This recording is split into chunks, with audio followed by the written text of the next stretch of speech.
나는 전능하신 아버지 하나님 천지의 창조주를 믿습니다.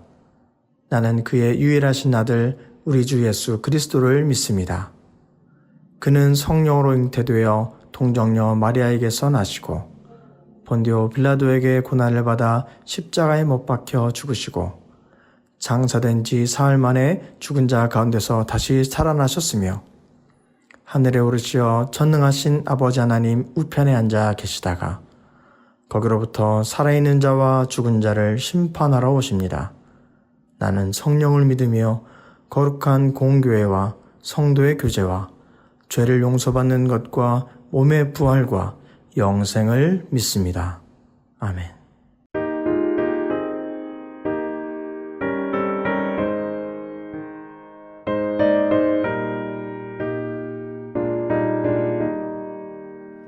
주님의 뜻을 이루소서.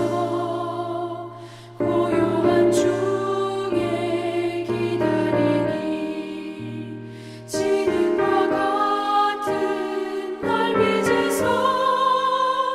주님의 영상 만드소서.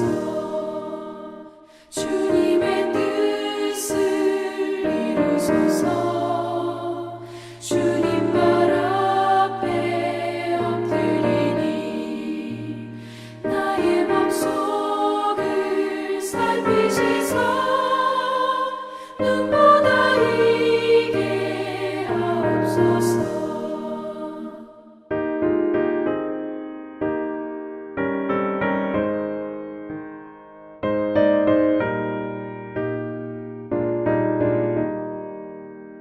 주님의 뜻을 이루소서.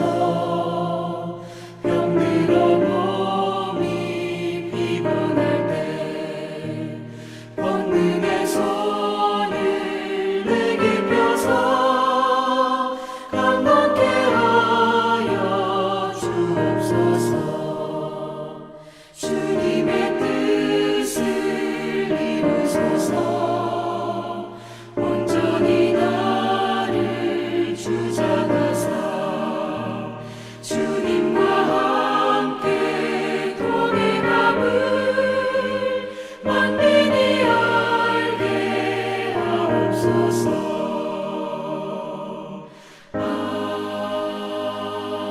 아멘. 할렐루야. 오늘 아침 함께 나눌 하나님의 말씀은 디모데전서 5장 1절부터 3절까지의 말씀입니다. 디모데전서 5장 1절부터 3절까지의 말씀을 봉독하도록 하겠습니다. 늙은이를 꾸짖지 말고 권하되 아버지에게 하듯하며 젊은이에게는 형제에게 하듯하고 늙은 여자에게는 어머니에게 하듯하며 젊은 여자에게는 온전히 깨끗함으로 자매에게 하듯하라. 참 과부인 과부를 존대하라. 아멘. 하나님 말씀입니다. 디모데전서 후서 말씀은 사도 바울이 디모데에게 목회에 지침을 주는 말씀으로 우리가 계속 이어서 보게 됩니다. 그 중에 오늘 이어지는 5장 말씀에는 목회자로서 그리고 교회 안에서 서로 성도를 대할 때에 어떤 마음가짐으로 함께 나아간 것이 올바른 방향인지에 대한 그런 지침들을 주고 있습니다. 먼저는 사람들 간의 관계 이야기들, 늙은 사람을 대할 때에, 젊은이를 대할 때에, 늙은 여자를 대할 때에, 젊은 여자를 대할 때에 어떻게 하는 것이 옳은가에 대한 말씀을 나누고 있고요. 그에 이어서 그리고 참 과부를 언급하며 과부들에게 어떻게 행하는 것이 옳은 것인가에 대한 이야기가 오늘 전반적인 디모데전서 5장의 말씀입니다. 앞서 나오는 1, 2절의 말씀을 보면 나이대에 따라서 사람들에게 어떻게 행동하고 어떻게 우리가 대응해야 하는지를 알려주게 됩니다. 늙은이에게는 아버지를 대하듯 행하라 말씀하고 있고요. 젊은이에게 행할 때는 형제에게 하듯 행하라. 또한 늙은 여인에게는 어머니 대하듯 행동할 것이고 젊은 여인에게 할 것은 온전히 깨끗함으로 자매에게 행동하듯 하라 라고 성경 말씀은 또 증거하고 있습니다. 이 말은 바꿔 말하면 가족에게 하듯 모든 사람에게 행동하라 라고 지침을 주고 있는 것입니다.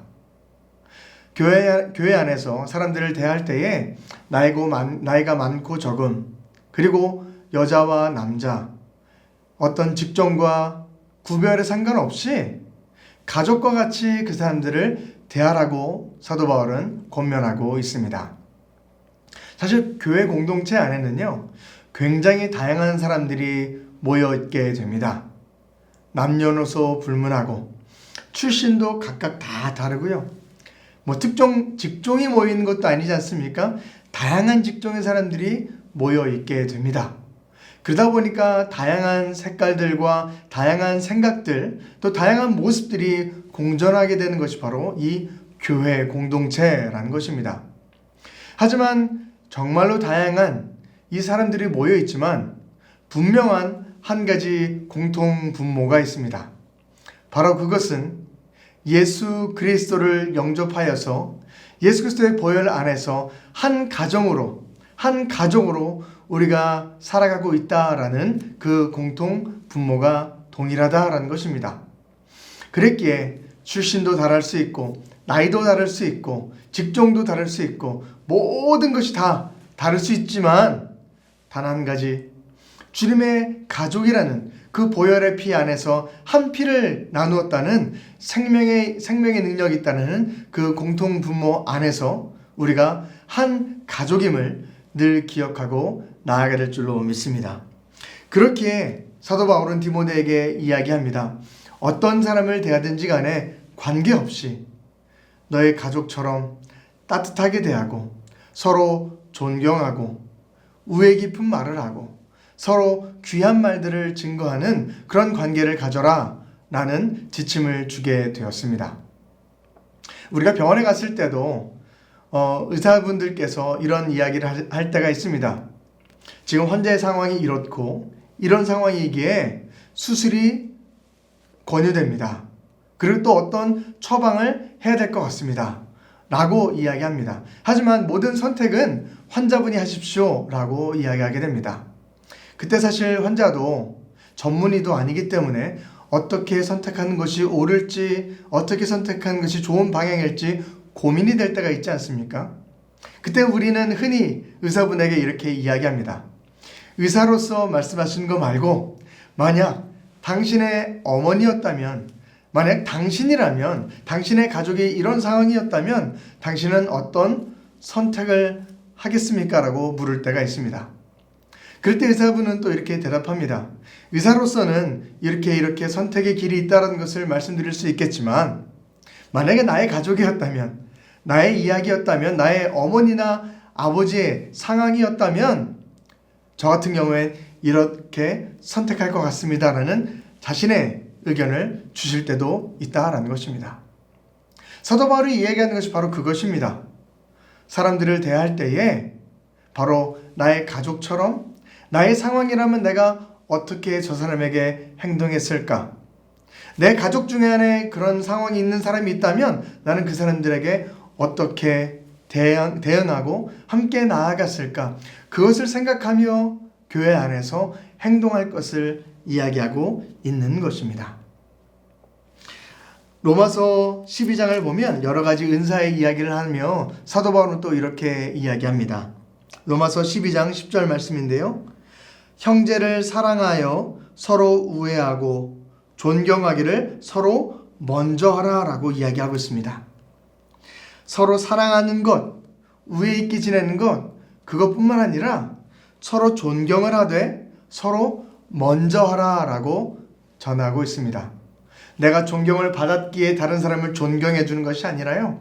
내가 먼저 존경을 해주는 것입니다. 먼저 공경하고 귀하게 여기고 나보다 높게 여기는, 귀하게 여기는 마음 가운데 나아갔을 때에 그 믿음의 공동체가 귀한 하나님의 사랑의 공동체가 되고 한 가족으로서 나아갈 수 있다는 것을 알려주게 됩니다. 사랑하는 성도 여러분, 우리는 한 가족입니다. 믿음 안에서 서로 사랑으로 대하고 내 가족처럼 대하며 나아갈 때에 진정 예수 그리스도 안에서 우리가 한 가족 안에서 살아가는 귀한 믿음의 신앙 가족이 될 줄로 믿습니다. 이어지는 3절에는 이제 일반적인 사람과의 관계를 이야기하고 나서 이어서 3절에 가장 먼저 언급하는 사람들이 있습니다. 그게 누구냐? 바로 참 과부입니다. 3절에 이렇게 기록하고 있습니다. 참 과부인 과부를 존대하라. 일반적인 사람들의 이야기를 다 하고 나서 가장 먼저 시급하게 사도 바울이 언급하는 것은 바로 과부에 대한 이야기였습니다. 그 당시에 과부라는 것은 남편을 먼저 사별하고 혼자 살아가는 여인들을 뜻하였습니다. 당시대에는 그렇다면 그 시대에 살아가기 참 어렵고 궁핍할 수밖에 없는 사회적 배경이 있는 자들이 바로 이 과부들이었습니다. 그랬기에 사도 바울은 가장 가난하고 소외되고 가장 사람들이 삶 가운데 어려운 길을 걸어가고 있는 이 과부들을 너희가 먼저 기억해 줘야 한다. 그리고 오늘 말씀에 존대하라 라고 적혀있는 이 말씀은 그들을 따뜻한 마음으로 대하는 것뿐만 아니라 그들의 필요를 채워주는 마음으로 실제적인 도움을 그들에게 주라라는 말을 전해주고 있습니다. 사랑하는 성도 여러분, 우리가 믿음의 가족 안에서 살아갈 때에 서로 사랑을 나눠주며 깊은 우애 가운데 나아가야 될 줄로 믿습니다. 그리고 나서 가장 우리의 시선이 먼저 가야 될 것은 가난하고 소외되고 힘없고 이 세상 가운데 살아가면서 정말 어려움 가운데 나아가는 우리의 믿음의 가족들을 돌보아야 할 줄로 믿습니다. 세상의 가치관은요, 세상의 삶은요, 부한 자들, 권력 있는 사람들, 높은 사람들, 그 사람들에게 초점이 맞춰져 있습니다. 어느 마케팅을 보더라도, 어느 기업의 고객 관리면 보더라도 VIP, VVIP, 심지어는 VVVIP까지 만들어가며 자신에게 이득이 될 수 있는 사람들에게 초점을 맞춰가며 모든 시선을 그들에게 주고 있는 것을 발견하게 됩니다. 하지만 성경에서 말하는 것은 무엇입니까? 가장 어렵고 힘들고 헐벗은 자들, 도움이 필요한 자들, 그들 가운데 너희의 시선이 있어야 된다는 것을 성경은 이야기해주고 있습니다. 성경 어디를 찾아봐도 교회를 부흥시키기 위해서 부자에게 찾아가라, 권력자와 함께 나가라, 이런 말은 성경에 적혀 있지 않습니다. 오히려 디모데전서 6장 다음 장의 17절에는 이렇게까지 말하고 있습니다.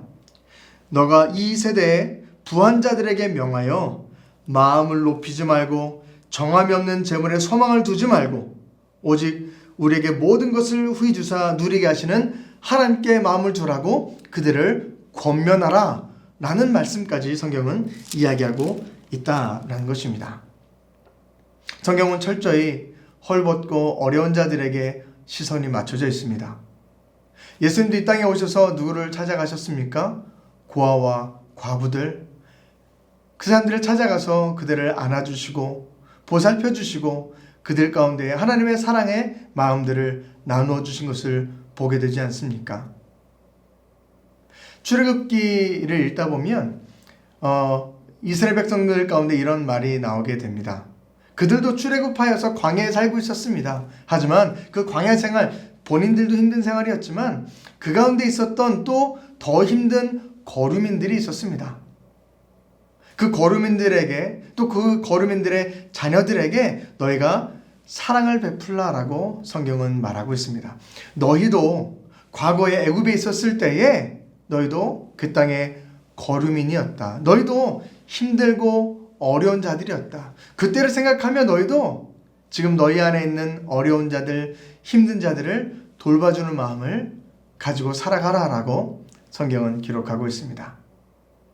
사랑하는 성도 여러분, 우리는 먼저 믿음 안에서 한 가족임을 깨달아야 될 줄로 믿습니다. 또한 우리 가족 안에 많이 힘들고 어려워하는 지체들을 바라보며 그들 가운데 사랑을 베풀어 줄 수 있는 그 마음이 있어야 될 줄로 믿습니다. 우리는 영락 가족입니다. 한 식구입니다. 예수 그리스도의 보혈을 나눈 한 가족이다라는 것입니다. 교회 안에서 생활하실 때에 많은 어려움들과 힘든 것들이 생길 수 있습니다. 하지만 우리가 한 가족이라는 그 마음을 잃지 마시고 서로 사랑하고 그리고 존경하기를 먼저 할 수 있는 우리의 마음 가운데 나아갈 때에 주님께서 정말 원하시는 그런 믿음의 공동체를 우리가 이뤄갈 줄로 믿습니다. 함께 기도하겠습니다. 사랑이 많으신 하나님 아버지 감사합니다. 교회 안에서 서로 사랑을 나누고 또 존경해 나아갈 수 있는 우리 영락의 공동체가 될 수 있도록 인도하여 주옵소서. 내가 먼저 다른 사람을 귀하게 여길 줄 알고 존경할 줄 알고 먼저 섬길 줄 아는 그런 예수 그리스도의 마음이 우리 가운데 풍성히 자리 잡을 수 있도록 인도하여 주옵소서. 모든 말씀 사랑이 많으신 예수 그리스도의 이름으로 감사하며 기도드립니다. 아멘. 하늘에 계신 우리 아버지, 아버지의 이름을 거룩하게 하시며 아버지의 나라가 오게 하시며 아버지의 뜻이 하늘에서와 같이 땅에서도 이루어지게 하소서. 오늘 우리에게 일용할 양식을 주시고 우리가 우리에게 잘못한 사람을 용서하여 준 것 같이 우리 죄를 용서하여 주시고 우리를 시험에 빠지지 않게 하시고 악에서 구하소서. 나라와 권능과 영광이 영원히 아버지의 것입니다. 아멘.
주